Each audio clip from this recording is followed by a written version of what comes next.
In ancient Egypt, men and women of all classes would decorate their eyes with colored kohl, usually in dark green, black, or blue. These kohl circles were supposed to ward off the evil eye. Scientists now believe the lead in this makeup may have kept wearers healthier, as it killed off bacteria. We also know that Egyptians used castor oil as a protective balm, and the Romans described them using creams consisting of beeswax, olive oil, rose water, and more. The world's first anti-wrinkle serums were also used in ancient Egypt. Cosmetics such as henna and kohl are still used today. In ancient China, painting fingernails began around 3000 BC as a way to establish social class. Royals wore gold or silver, while the lower classes were forbidden to wear bright nail colors.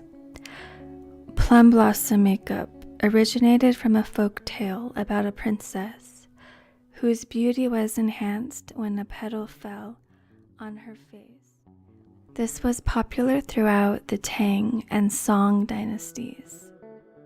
Japan is famous for its geishas, and geishas are still famous for their striking makeup. They originally used lipstick made from crushed safflower petals to paint their eyebrows and lips, and rice powder to color the face. For official ceremonies, a black paint called ohaguru was, and still is, used to color the teeth. Even further back, Alexander the Great wore makeup for both aesthetic and health reasons. Eye makeup protected the delicate skin around the eyes, kept off flies, and sheltered the eyes from the sun's glare.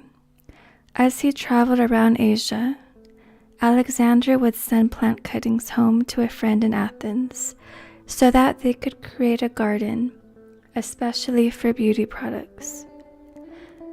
Ancient Britons were known by the Romans as Picts, the painted ones, because of the blue wood they daubed over their faces. During the 1900s, the lower classes were laborers who spent the majority of their time outdoors, working the fields or selling their wares. As a result, they usually had tan skin.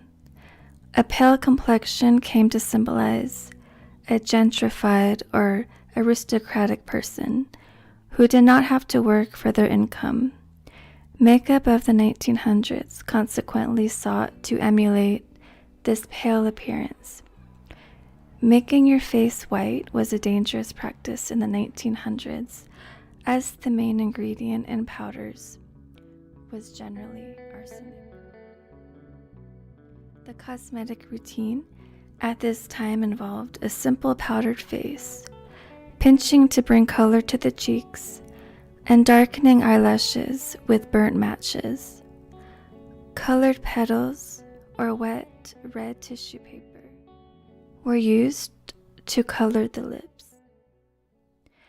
When the movie industry began to boom, Hollywood had a huge impact on popular cosmetics in the 1920s. Makeup artists of popular actresses dramatically influenced how the public used makeup, and it was at this time that big names such as Max Factor rose to prominence. Designers followed Hollywood's lead, and Coco Chanel popularized a now classic look: dark eyes, red lipstick, and a suntan. The new, accessible approach to makeup hit a stumbling block during the Second World War, as cosmetics were in short supply. That didn't stop British women from staying glamorous, however, as the government constantly reminded them that beauty is a duty. Beetroot was a popular supplement for lip stain, and proved relatively harmless compared to the use of boot polish as mascara. The rise of mainstream feminism in the 1960s and 70s saw many women partaking in an anti-cosmetics movement.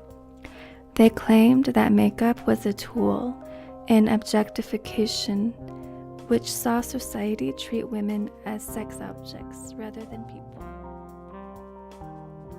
Not all women felt this way, however.